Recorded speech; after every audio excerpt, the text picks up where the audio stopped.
Hey guys, it's me, NElise, coming to talk to you today about something that I feel is actually really important. As everything I tell you, I believe is really important because when God gives me stuff, I have to share it. And one thing that I wanted to come and talk to you today about was the difference between God's will and our will, and how sometimes we try to influence God's hand and manifest things quicker for our own self-motivated reasons. And a lot of the times we don't have the wrong intention. We don't have bad intentions when we do this, but sometimes we're really failing to trust who God is in our life and what it is that He would have for us and our highest good. And so we feel the need to help God out sometimes. We feel the need to help God manifest the thing that we want faster when we see it and say, that's it, I want it. And an example of that would be, say, let's take love in relationships, right? Because we all want love. Love is the highest expression of God in the universe. And who doesn't want love? Who doesn't want to be loved and feel loved and feel it and be felt by it? You know what I mean?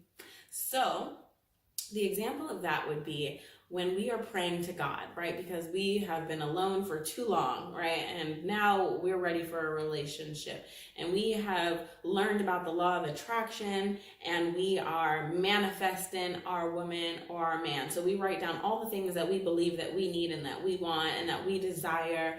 And all of a sudden, voila, right? Here comes the embodiment of that woman or that man, and you're looking at your checklist and oh my God, they check off all the boxes. Check, check, check, check, check, check. He's smart, he's intelligent, he's sophisticated, he's affluent, he's gorgeous. That woman, she's beautiful, she's strong, she is self-motivated, she's got her finances together, whatever, right? Whatever we desire, we write on that paper, and then we see it in the form of that person. And we go to praying. We go to praying to God, oh my Lord, I'm on my knees. Like, Jesus, I found him. You have manifested what I thought.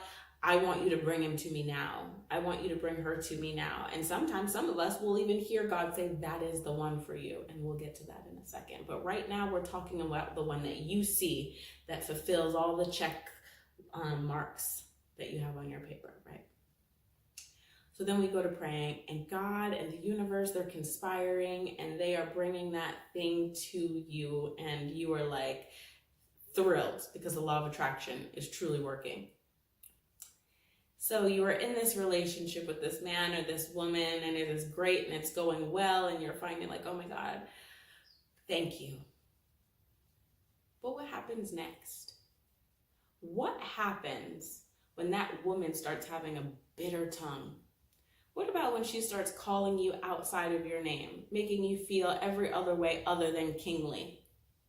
What about when she's controlling and manipulative and calling your phone every 10 seconds, wondering where you are and when you're coming back? What if she starts reading your phone and your messages, and the woman that was in a glow, an aura, a heavenly halo, she's now turning into your worst nightmare because all of her past baggage is now laying on your shoulders. And what you thought you prayed for was not really what you got. What about that man who starts stepping out and cheating and drinking and not doing the things that honor who you are as a woman? What then? Is that what you prayed for? It's not what you prayed for, but let me tell you, you start going to God and you're like, what is happening? God, why did you do this? Why did you allow this? Who is this person? And then you start questioning God. It's not always a test, guys. God is not testing your endurance. God is not testing how much suffering you can handle. That is not a lesson of God. The lesson that you are supposed to get out of this is that we sometimes limit God by putting our prayers in a specific direction. And I had to learn this. I had to learn not to limit God in the universe by saying, that thing is what I want, give it to me, please. That is limiting God in the universe by telling them you want that specific thing. God needs to have a full reign. He needs to have his full playground filled with toys to be able to do the highest good in our lives. And so what happens next is we're crying and we're in pain and we're in suffering, but really why God allowed that thing to come into our life was to show us deeper levels of self-love and self-care for ourselves. Because that's really where it starts. The foundation of love starts within.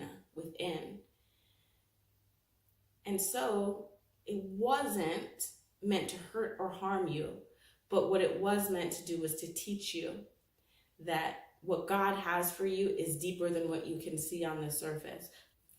God can see so much further than we can see.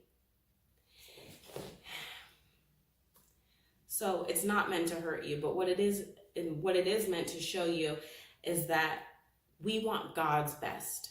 When we're praying, let's pray for God's best in our life.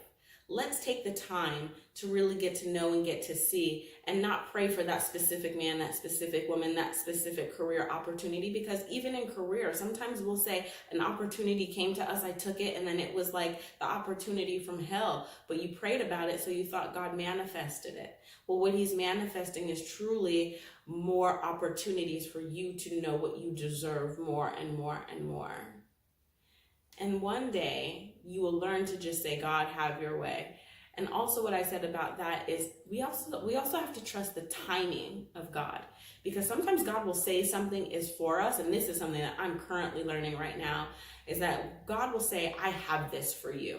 And when God speaks a thing into existence, we believe that it's going to manifest itself immediately. But guess what? The same God that hears your prayer is the same devil that hears your prayers. And so sometimes we'll think God did it right then and there, and we're expecting it right then and there. And so we'll start helping God help us. We'll put our hand inside. We'll make that phone call first. We'll start pulling and manipulating and controlling the outcome because we're not truly trusting the timing of God. And then we're suffering. God doesn't want us to suffer. He doesn't want us in heartbreak and pain. And sometimes we have to go through heartbreak and pain in order to evolve and to grow and to change and to learn more about ourselves.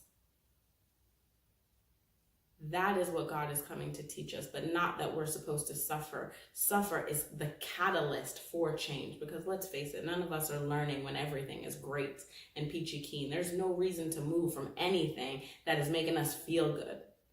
It is only through the pain and the suffering that we grow and that we learn and that we dig deeper. So that's really all that I have for you today, is to really be careful of the things that you ask for, but expand the way that you ask for them. Write down the desires of your heart. Write down what you wish for God to bring you, but also leave room for God to do more.